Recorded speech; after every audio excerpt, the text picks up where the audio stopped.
Road to Success is brought to you by Equity Bank.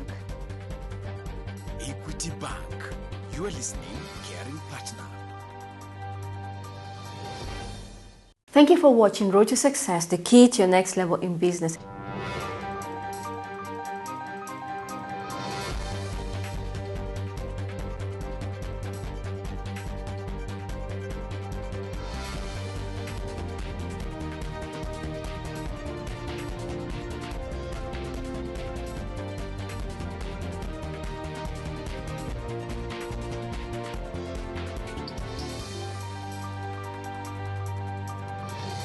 This week, our guest is Dr. Abdi Mohammed of Ladnan Hospital. Thank you so much for being on our show. Thank you for having me. Why do you call it Ladnan? Ladnan Hospital, the word Ladnan comes from the Somali language. It means well-being, being healthy. So that's where it came from. You worked for the public sector. Tell us something about your background. When I finished my medical course at the University of Nairobi, I was posted in Malindi District Hospital in the coast to do my 1-year mandatory internship so that you could be registered as a doctor practicing in the country. So after I finished, that was 2009, I finished my internship. Usually what happens is you are either transferred to other district hospitals or you remain within the same facility that you have been working. So I was one of the lucky people who happened to remain the same. Others were posted in Lamu, Tana River, just within the coast province. So I continued working for 1 more year in Malindi District Hospital. That is until December 2010 when I decided to quit the public service. Let me just look for something else to do. And that something else became? Happened to be Ladnan Hospital, which I came back to Nairobi. And then we managed to get a space in Pangani, Nairobi. And then was able to convince some investors, family and friends, because usually at the beginning it's hard to get any funding from any other source. So we got the space around April. Of now, 2011. 2011, yes. And then we managed to open the doors in November 2011. The primary reason for starting your hospital was what? The reason was to offer quality services at an affordable price. To offer the type of quality that the private sector would give to the public. Yes. But the price to be lower than what the private sector is charging. So basically we were trying to see whether we could bridge the gap between the services in terms of quality and affordability in terms of what the public can afford. And we began with just general services at the beginning. Like which ones? At the beginning, we were just offering basic outpatient services, which included pharmacy, laboratory, X-ray, ultrasound, and a dental. Then, and at the same time, we also had an inpatient services, which was mainly maternity, theater, for general surgical procedures and general wards. So that's what we started with at the beginning. And the capacity, what was the capacity in the beginning? The beginning was 50 bed, but with time we managed to add more services because we realized that the type of services that we are offering was available generally in most of the places. So in 2013, end of 2013, we thought that the impact that we wanted to have was not there. What was the impact you expecting? We were expecting to bridge that gap in terms of services, but we realized that the type of services that we are offering was also very common in many of the facilities that surround us. So almost everyone was providing similar services. Cheap. Yes, all the price-wise, service-wise, we were almost the same. So there was nothing that could differentiate us.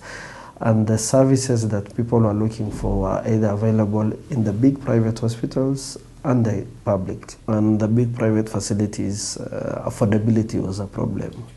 So in 2013 is when we decided now we have to change the services, that not change completely, but do some additions in terms of the services.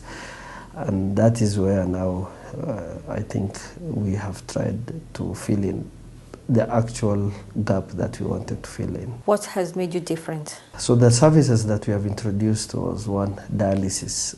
So we started dialysis, and then we also introduced ICU, intensive care unit, and HDU. So that is also a service that we thought we need to come in and try to fill in. So we started with 2 beds ICU and 2 bed HDU. Currently we have 5 ICU beds and 3 HDU beds. Also, we also decided to improve our theater services. There is something that's called laparoscopic surgery, whereby mainly the surgery is done through pinhole. Your abdomen is not opened completely. So basically what happens is through a small hole, that is where doctors introduce the necessary equipment, and through a screen do the surgery that's needed, so that that reduces your stay in the hospital. So mainly you recover quickly, there's minimal pain, you stay, and then you don't have big incisions, scars, especially for ladies. Yes. Thanks for considering us. Yeah, who wants to maintain scar-free body. So that's also one of the things that we have added. Also, because cancer has become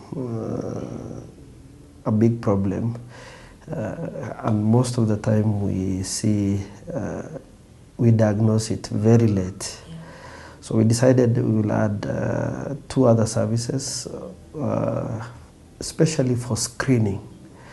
You rather have screened so that if there is cancer, it's diagnosed early, so that the treatment is sometimes curative, that it's completely cured, rather than waiting for it to spread to so many other places. So we do endoscopy and colonoscopy. So basically that one will help you in terms of screening and diagnosing stomach cancer, esophagus cancer. You're truly making a difference in the sense that you're providing the services which now we can afford. We don't have to go to these very, very expensive hospitals. However, we'd like to know how you market yourself, so that people can know that you do exist and there are options. But we'll do this right after the break. You're watching Road to Success, the key to your next level in business. If you do want alternative medical facilities, you don't want to go away.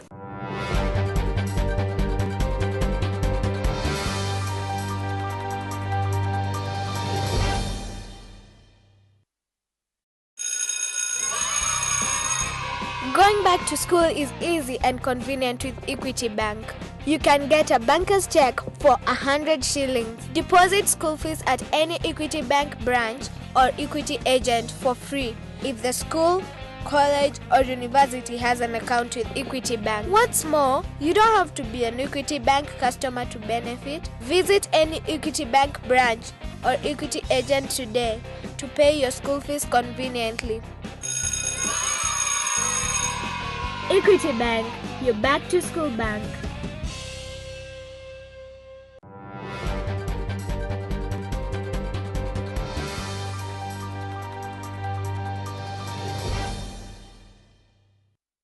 Welcome back. You're watching Road to Success, the key to your next level in business. Our guest this week is Dr. Abdi Mohammed of Ladnan Hospital. Earlier on, I asked before we went on break, how do you market yourself? For us, we usually work with insurance companies. We are accredited by NHIF for both the universal cover and the civil servants.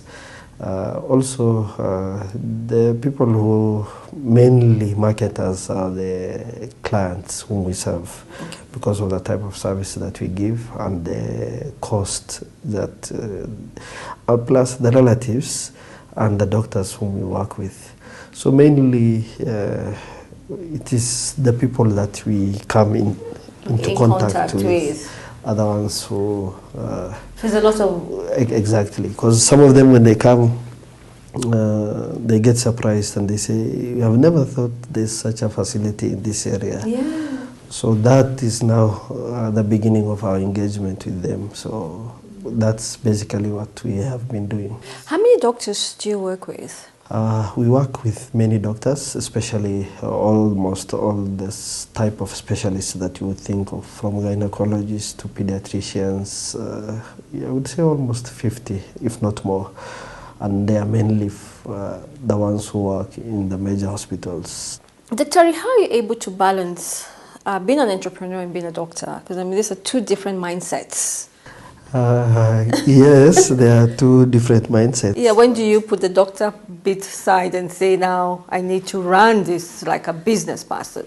No, for me, the main thing is you have to give service. Definitely there will be people who can't afford, so once in a while you will have to let go and forget about that part of the money. And sometimes also you have to liaise with the doctors and say, we are helping this person, so for this one we will not. And for me also, because there are bills to be paid, so for some people, there are those who can afford, so they will always pay. So those are the people that you depend on mostly, those who can afford and those who are very happy with the service and willing to pay whatever you are charging. One of the things you keep saying is you want to offer quality services using the best equipment and of course the personnel, the best in the country. However, this would be the same thing that would be provided to me in private hospitals. I mean, the same equipment, but then your costs are lower. How do you balance that?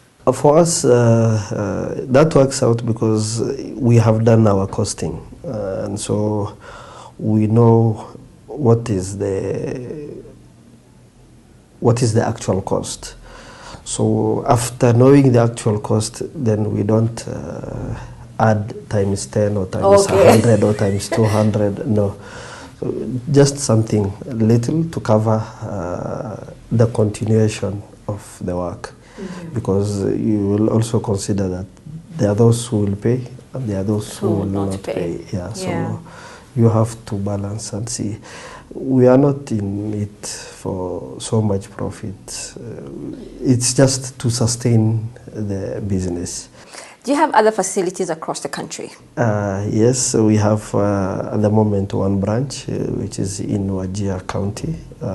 It's around 10 to 12 bed hospital with a theater, an X-ray, an ultrasound. So that's where we have started with the first branch, and then hopefully we will have branches within other counties and within Nairobi as well, especially clinics. Why do you think a lot of doctors are not following in your footsteps? Because there are very many qualified doctors who can actually turn into entrepreneurship. Generally, doctors are risk averse. The funny bit is they take a lot of risks, but when it comes to investment, they are very risk averse. They take a lot of risks in the sense that you will find a doctor would say, he will decide, I will operate you. That's a risk he's taking. And even within the operation, there are things he will encounter. There are certain things that he will do which means that he's taking a risk. Sometimes you go to him, then he will tell you in terms of the treatment that he will prescribe, he will say, for you, I'll just give you tablets. For someone else, he will say, I have to admit you. So all those are risks that he's taking. But when it comes to investment, they are very, very risk averse. Why is that? I don't know. I think generally there's a lot of pressure on them, especially from the community. When you're a doctor, your whole village, your relatives expect you to have money throughout. So they wouldn't expect you to say you're broke or you don't have anything. What advice would you give a lot of these young doctors who are coming up? Who are graduated, yeah, or have been in the medical field for many years? My advice is the old system. You know, earlier, the previous generations, there was a way they used to work. There used to be only 2 universities providing medical degree, Nairobi and Moi. Doctors used to be employed automatically by the government. They finished internship, they were retained automatically by the government. They used to work for 2 years or 3 years, then come back for masters, sponsored by the government, then work for another 2 years in the provinces and come back to Nairobi, still employed by the government. Now things have changed. There are almost 8 universities. So the number have increased from 200 graduating to almost 1,000 graduating annually. So you will have many doctors who are not employed. So the best thing is just to come together and provide services. There are many gaps, especially within the counties. And those gaps really present opportunities. Opportunities, exactly. So they need to go back to the counties or where they are working, especially most of the time they are deployed to the counties.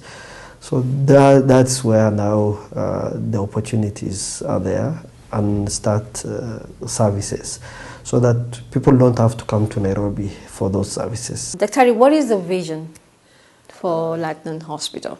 For us, is to provide tertiary care, which includes the big disease burden that is facing us as a country, mainly treatment for the non-communicable diseases, and hopefully we'll be offering up to transplant services, renal transplant, for cancer treatment, heart surgeries. So that's where our vision is in the long run, mainly because the primary care is done by many people. So we want to take it to the next level. Yeah, and then have also branches across the country. Thank you so much, Dr. for even offering your services to the public, giving us something that we definitely do require, but something that we can afford. We really appreciate what you're doing with your hospital. Thank you for having me. You're watching Road to Success, the key to your next level in business. Don't go away.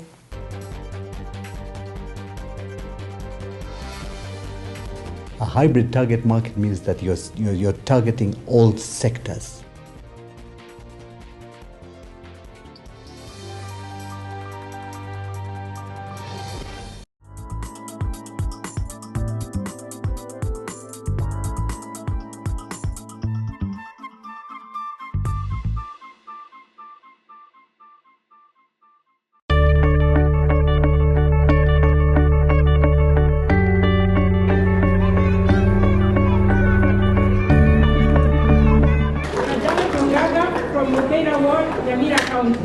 Janet Chebet has been named this year's overall best farmer.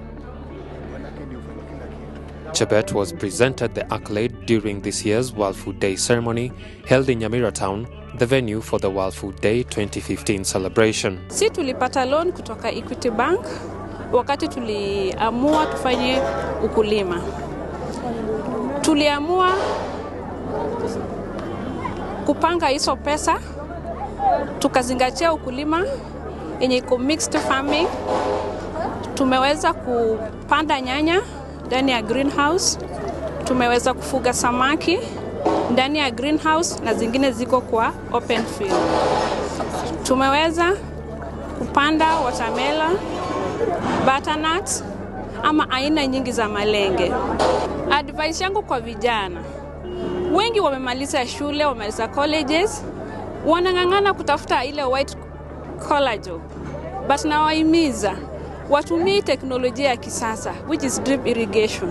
Waifanye ukulima na hapo itawezesha wafike mbali na wataweza kuajiri hata vijana wenzao. Speaking at the event, Nyamira County Governor John Nyangarama lauded farmers in the county for embracing farming as a business. Nyamira, whose economy greatly depends on agriculture, we have put up measures that are aimed at sustaining growth of the agricultural sector. We have identified the subsectors that have the greatest potential to drive growth and reduce poverty. We have also partnered with our people, with our friends, with our stakeholders within and without the country to make sure that this is possible. The World Food Day commemorates the founding of the Food and Agricultural Organization, FAO, in October 1945. It is celebrated annually in all partner countries with the aim of eradicating hunger worldwide. The 2015 World Food Day theme was social protection and agriculture, breaking the cycle of rural poverty. We started this organization so that we can encourage our age mates. You can come up with any business and you will arrive at somewhere. Because of this, we have created employment opportunity and we are trying to raise the crime in the community. We as young entrepreneurs, we want to prosper. We are the small mwangis. So far, my colleagues are here and we are very much happy with Equity. They have really made us to be where we are. Farmers who have adopted best practices in food production were acknowledged and awarded certificates and trophies.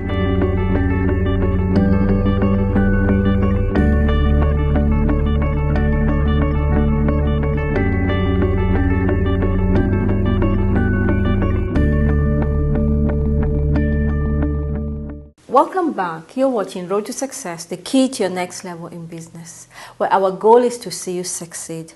This week, our expert is Dr. Melvin Delima of Wealth in Healthcare. Karibu sana. Thank you very much, Catherine, for having me. One of the interesting things about Dr. Abdi Mohammed, the one who was our guest earlier, is he's providing services and taking a risk, really, providing services for the bottom of the pyramid. Isn't that risky? It's extremely risky, but nothing ventured, nothing gained. And there's this misconception that people who are at the bottom of the pyramid do not or cannot afford high quality products and services. One of the things he kept saying, it's really, for him, it's not really the money. It's about the services that he's providing. Yeah. But as an entrepreneur, the bottom line is, how much money am I getting out of this, isn't it? True. So we say in business that price is king. And price is king when you're selling something at a very expensive price and when you're selling something at a low price. Yeah. Because when you're selling at a low price, you'll get more people buying into your product or service. And if you've priced it right so that you create a small profit margin, as Dr. Abdi has done, then you will keep on being in business. But for him, really, profit is not the driving factor. It's not the driving factor, and it should never be in any business. The driving factor should be to provide a solution for somebody else's challenge, no matter where that person is placed in society. You as an entrepreneur, yeah. What is that determining factor that I need to know that I can start a service or sell a product to the high end or to the middle class or to the bottom of the pyramid? Okay, so what I would advise basically is that you have a hybrid. You have a hybrid target market. What does that mean? A hybrid target market means that you're targeting all sectors. With the same product? No, with different products. You have different products for different people. It's just know your customer. Know your customer. But there are risks with that, because I can know my customer, but they may not need that expensive product or that least expensive product. So now what this will require is for you to do what's called a market survey. Okay. You can either do this yourself or hire a team of professionals to find out what is the problem of your target market. So for example, my problem could be I'm looking for airtime in small doses, which means I need airtime worth 20 shillings or 50 or 100 at the bottom of the pyramid. And at the top of the pyramid, I couldn't be bothered. I would rather have a post-pay solution. Yes. So that's how you do it. It's really knowing your customer. Knowing your customer, knowing even what they look like, knowing the clothes they wear, the cars they drive. What are their likes and dislikes, how do you imagine? What are their likes and dislikes, and what is it that really bothers them? What advice would you give anybody who's in a very technical field? Yeah? What advice would you give them on how to translate into being an entrepreneur, or what is the balance that they require? Because we've got very many doctors, very many engineers. Yeah, what advice would you give them when it comes now to running their businesses? Because they're two different mindsets. Okay, now one of the things they have to do is they have to take a risk. Taking a risk means, in that context that you've described, it means leaving the luxury of a paid job, okay, leaving the shores, the familiar shores of paid employment, and going out there into the deep and learning how to pay yourself.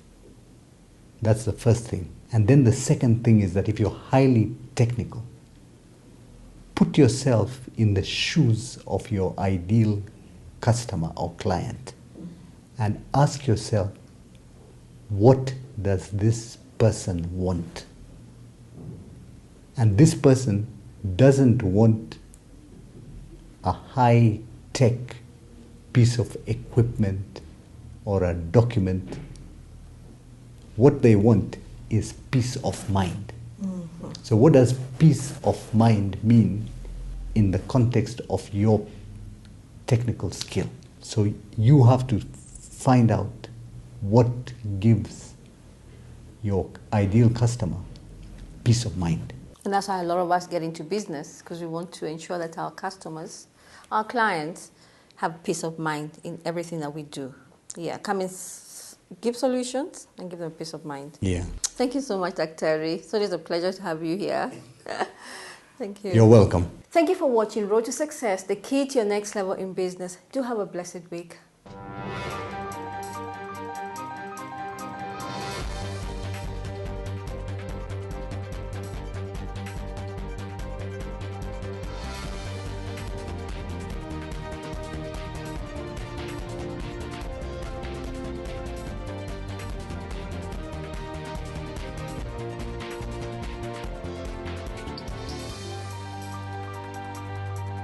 Road to Success is brought to you by Equity Bank.